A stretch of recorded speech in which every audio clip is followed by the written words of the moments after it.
Good evening, everybody. My name's Hal, playing Persona 5 Dancing in Starlight for the PS4.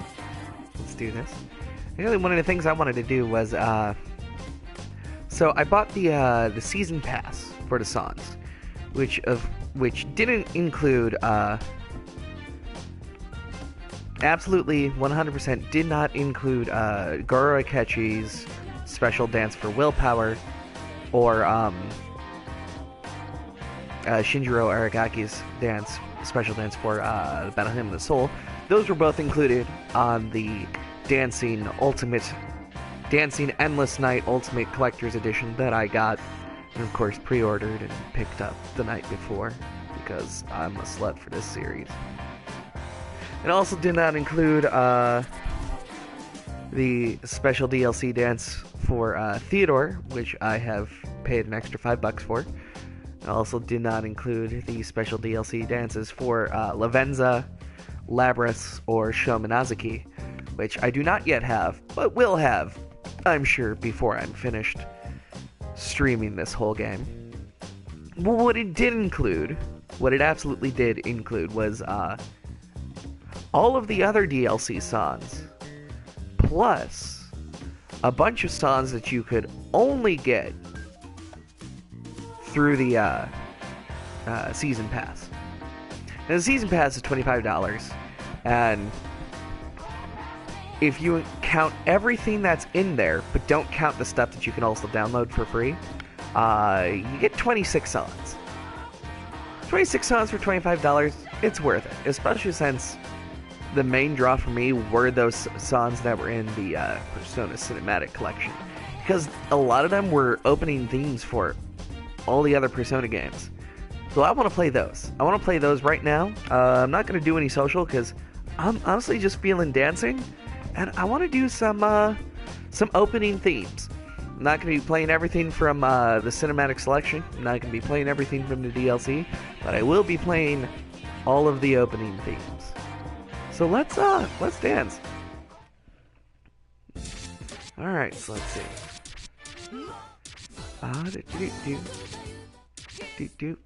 Alright, let's start with Persona 1. This is Persona 1 as re-released on the PSP.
Brilliant!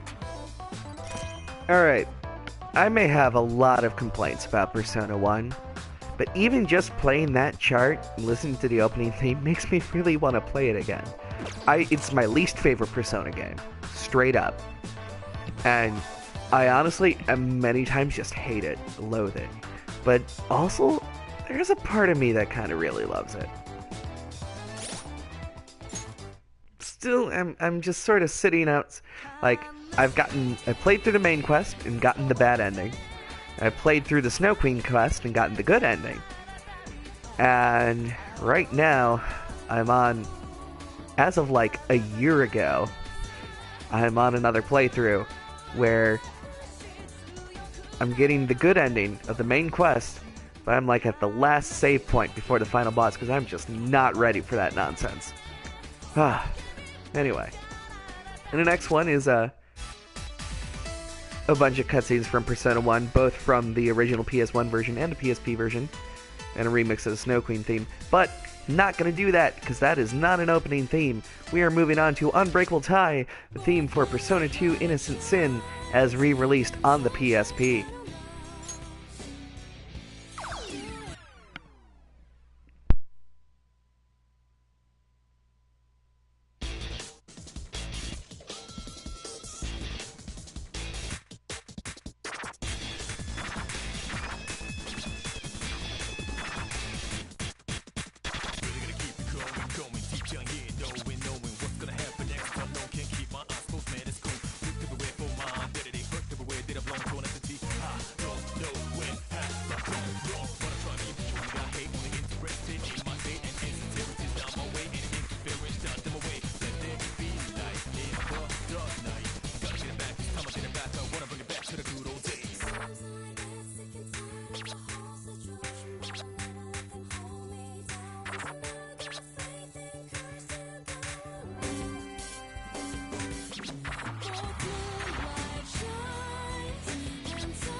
Brilliant! Alright. Persona 2 Innocent Sin, the original version of that on the PS1 did not make it over to America, but the re-release on the PSP absolutely did, and I've played it a few times. I do love it. Gameplay-wise, it's not the best. The gameplay does drag a lot. It's kind of a weird battle system, lots of random encounters, but all in all, love the story, love the characters. It is, if you're willing to put up with kind of boring combat and a little bit boring gameplay, it is otherwise a fascinating story, really great game. It is the shortest and the easiest of the mainline Persona games. And while we're at Persona 2, well, let's move right along to Persona 2 Eternal Punishment, as re-released on the PSP.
Alright, Persona 2 Eternal Punishment.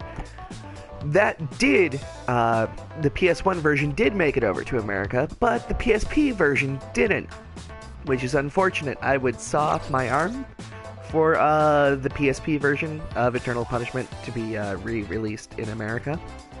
But I've played the PS1 version a couple times. Really do love it. If Persona 2 is Persona 2 Innocent Sin is the shortest and the easiest of the mainline Persona games, Persona 2 Eternal Punishment might just be the hardest. It's definitely up there with Persona 4 for the hardest Persona game, I would say. I mean, besides Persona 1. But Persona 1 has that very early video game difficulty that a lot of it just comes from bullshit. Persona 2 Eternal Punishment is utterly fantastic. It has the same problems as Persona 2 Innocent Sin. The gameplay's not great. In some cases, it's even worse in that respect than Persona 2 Innocent Sin, because Persona 2 Innocent Sin, while the gameplay's not great, at least it's easy. Persona 2 Eternal Punishment has a similarly difficult combat system, same random encounters, same style of dungeons. It's also orders of magnitude harder, but it continues the story of Persona 2 Innocent Sin, as well as the story of Persona 1, both quests, and ties them up so neatly. Together, Persona 2 Innocent Sin and Persona 2 Eternal Punishment tell one of the tightest stories I've ever seen in video games, and certainly the best story in the Persona series. Persona 2 Eternal Punishment is my third favorite Persona game. If the gameplay were better, it might be second or even my first favorite. But just the gameplay just really takes you back. But I highly recommend it. Find some way to experience the story. Play it if you're willing to put up with it. It is a rewarding game, I guarantee it. Alright, next up, my favorite Persona game, Persona 3. In fact, all three versions of Persona 3. First the original, then the expanded re-release, and the PSP remake. We'll start, of course, with the original opening theme.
Brilliant! That's the first Persona 3 game. Yes, I've played it. I've played every Persona 3 game. I've beaten them all. You know what? I'm gonna save talking for a little bit after. So next is Persona 3 Fez, or Persona 3 FES. Also for the PS2, just like that last one.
Brilliant!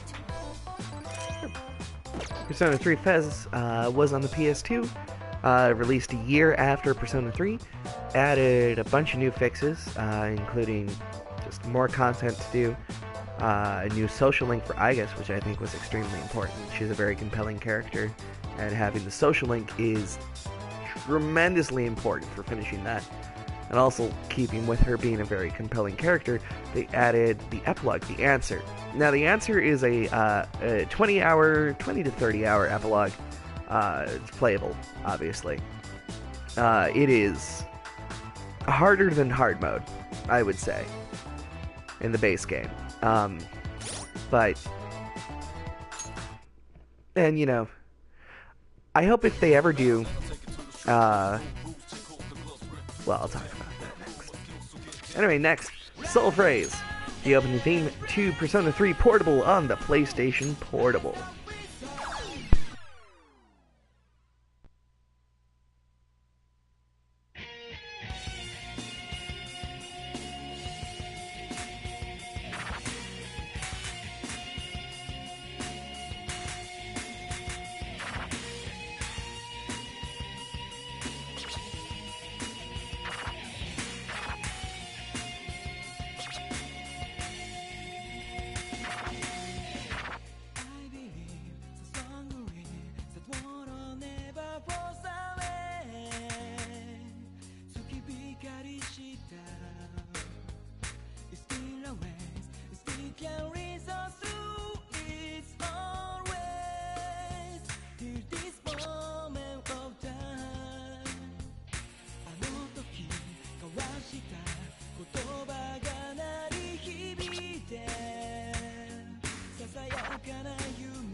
Brilliant! Alright, so that's Persona 3 Portable, which is my favorite version of the game. It takes a severe graphical downgrade, and doesn't include the answer, but it does include the option to play as a female protagonist. And playing as a female protagonist opens up new social links, including ones with all male party members, which you do not have as the male protagonist. And that really deepens your connection with these characters, who are important. I think that's huge. My hope is that if they ever do make an HD re-release of Persona 3 rather, I hope that it includes the option to play as the male protagonist and the female protagonist. I love the female protagonist so much, and I love the depth her route adds. That would be just so hugely important to me. In fact, I love Persona, and I will buy every Persona game. And Persona 3 is my favorite by far. But if they ever did a Persona 3 HD remake and did not include the female protagonist, I would be furious, and I cannot guarantee that I would buy the game. Probably would, but I also would hope, in addition to that, I would hope they would include the answer and maybe do some rewrites a little bit. Just spend more time fleshing out the characters' motivations. I understand why the characters do what they do, but it's from a lot of reading between the lines. I think the answer is great. It's important in how it really explains a lot of things about the game that were not otherwise immediately apparent. It also really helps to tie Persona 3 into the larger mythos that starts in Persona 1 and continues through 4. And I would say possibly even 5 as well. So I would like that just, rebalanced, rewritten in some ways, and to reflect whether or not you played as the male and female protagonist. That's me. I have a lot of feelings about Persona and a lot of feelings about Persona 3. It's, 3:30 in the morning here, so I'm not going to get into all of them. But hey, next up is Persona 4. My, Persona 4 and Persona 4 Golden, the expanded re-release on the PlayStation Vita. Let's do this. Persona 4 for the PS2.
Brilliant! Alright. That is Persona 4 on the PS2. Next up, we're doing Persona 4 Golden, the expanded re-release on the PlayStation Vita. Let's diggity do that.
Brilliant!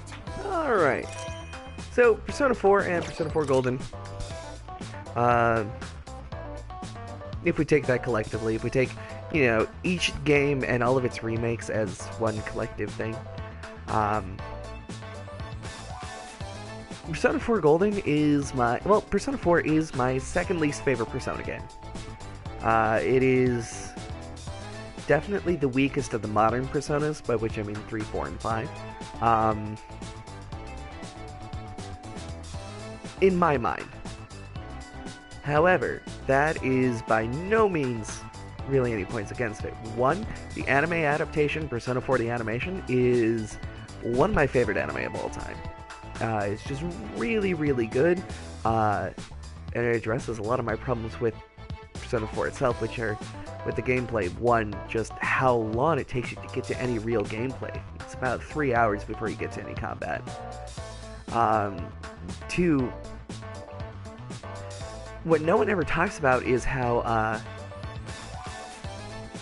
in every Persona game, shadows have the enemies have weaknesses and resistances. In the modern Persona games, they use the one more battle system, where if you hit something with something that it's weak to, it'll knock it over, and you'll get an extra turn. And in Persona 3 and in Persona 5, if you hit something that it's weak to, this will also do extra damage. This is not always the case in Persona 4. And also, if you knock down everyone, you can do an all-out attack, which does the most damage. In Persona 4, not only are weaknesses and resistances sometimes not even shown, they don't always make sense. Sometimes something will be weak to something, but it'll take almost minimal damage. It'll take minimal damage from all-out attacks, and it makes me want to tear my face off, and it's stupid. On the other hand, and there's a lot of issues and some things that happen. There are times where it could almost be a progressive game, but then it swerves hard back into conservative. But I do love the characters. I love the story. It has one of the best plot twists of any video game. It's a cozy murder mystery. Finding out who the killer is just an absolute shock, and it's so well done. So, for all of my complaints about Persona 4, and for all my low placement in with the other Persona games, it's still a good game. I've still played it 3 or 4 times. Would still play it again. Anyway, moving on, next is Persona Q Shadow of the Labyrinth, a crossover between 3 and 4 that takes place in the middle of both of those games, thanks to shenanigans in the Velvet Room.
Stage clear. Boy, those brightly colored openings make it really hard to see the notes. Persona Q Shadow of the Labyrinth, like I said, takes place in one of the things I really like about the Persona series is most of the games you can play standalone, aside from maybe the spin-offs. But they are all sequels.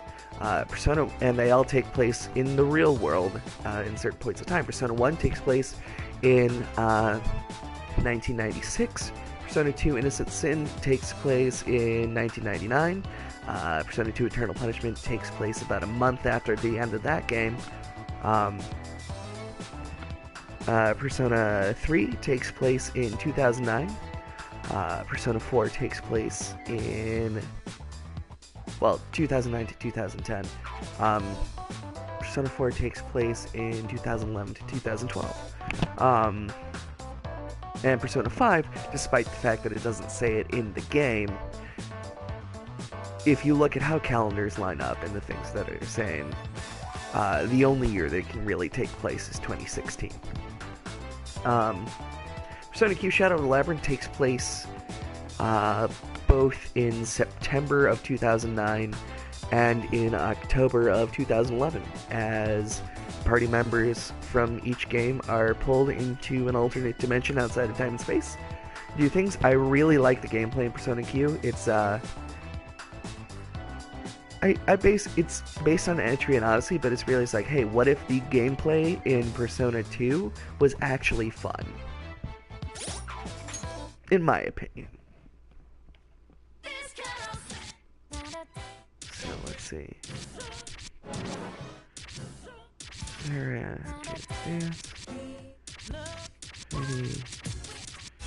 best friends?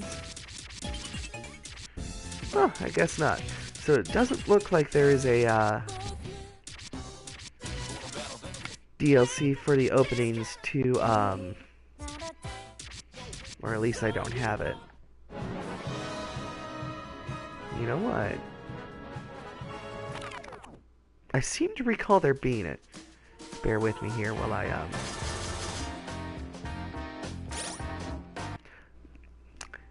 You're only going to be able to hear my microphone audio. I hope this is still broadcasting. I just want to see something real quick. See if they have, I know, break out. Heart of Cry, Life Will Change, Mass Destruction, Memories of You. Winds of Fate. Get out there. I swear I remember being best friends.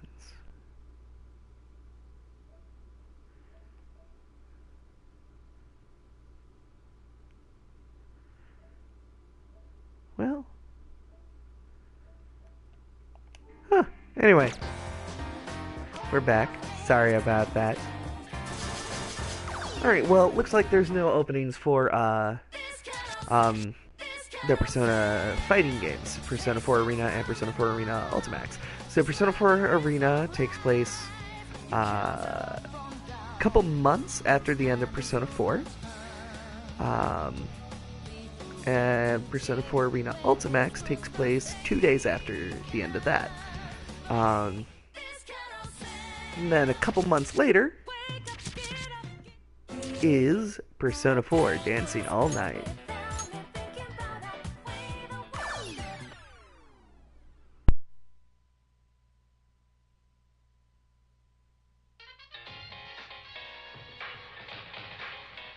Here's another one.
Brilliant! I'm not going to talk too much about Persona 4 dancing all night, because you guys are eventually going to see that. Now, I'm going to do the story mode, of course, and the story mode is a visual novel with occasional dancing, but I think it's really good. I find it interesting. And of course, obviously it's the prototype for these games. I like it. Now, I think Persona 4 is the weakest soundtrack out of the modern Personas, and obviously it being the first game in this dancing series, there were a lot of things that they improved upon in the later entries, but I think it's still a good game. And then, of course, after Persona 4 Dancing All Night, are these dancing games. Sort of. I'll get into that. But then, in real world time, after that, a couple years later, in 2016, is Persona 5.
Brilliant! Alright, and that is Persona 5. My second favorite Persona game. It's just, mechanically it's perfect. Visually beautiful, musically incredible. The writing stumbles at times, but it does have a really great... It has a series of plot twists, some of which are better than others. There's one that is truly phenomenal, I would say.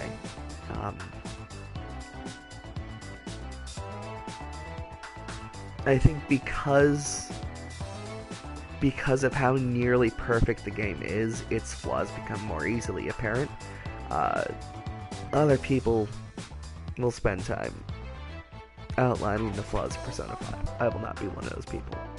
I really like it. It's a good game. I've beaten it 3 times.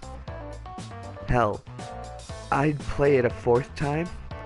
I've been wanting to for a while now. Having Persona 5 Dancing is really helping me scratch the itch without playing it through a 4th time. So I want to play through it a 4th time, and I will. But I want to, be showing someone it. And eventually I'm going to have a setup to be able to stream, because I would love to stream it, but the PS4's native streaming features are blocked by Persona 5, even though the game has now been out for almost 2 years, and they've not removed that. One day, I hope to have a computer set up that'll let me record from any device. In that case, I would love to stream Persona 5. Of course, I'd love to stream every Persona game. I hope you guys will stay with me. And I know there's really only 2 reasons why you'd be watching a stream about Persona 5 Dancing with Starlight. And one is that you're a fan of the Persona series, or 2 is that you're a fan of me. And if you're a fan of me, you might not know a lot about Persona, And so, if so, I really hope that watching these opening themes and hearing me just prattle on and on and on about Persona, it is my special interest and obsession, kind of. I really hope that this has piqued your interest and that you found at least one of these openings interesting and you want to learn more about. If you have any questions, I'd be happy to answer them. I love this series from the bottom of my heart, flaws and all. It is just one of my favorite things. It means so much more to me than I could ever explain. And my hope is to get more people into it, and people I love to get them into it. Anyway. Oh, nice. Full combo? Sick. Alright, I think that is all I'm gonna do tonight. It's, 3:45 in the morning. I should probably get my butt in bed. I want to thank you for joining me. If you're watching this either currently or if you're watching this later, I do hope you come back and watch this later. One of the reasons why I started streaming on YouTube was to save these, so feel free to watch these. Watch the backlog ones if you ever want to. Like the videos, subscribe if you want to see more like it. Comment, I'm always here to make new friends. Always here to talk about Persona. So, I hope you had a great time. Until next time, my name's Hal, and you know what? I may not be the best at video games, but I'm also not the worst, and even if I'm not the best, I still love them. Still, I hope you're better at video games than I am. Have a good night.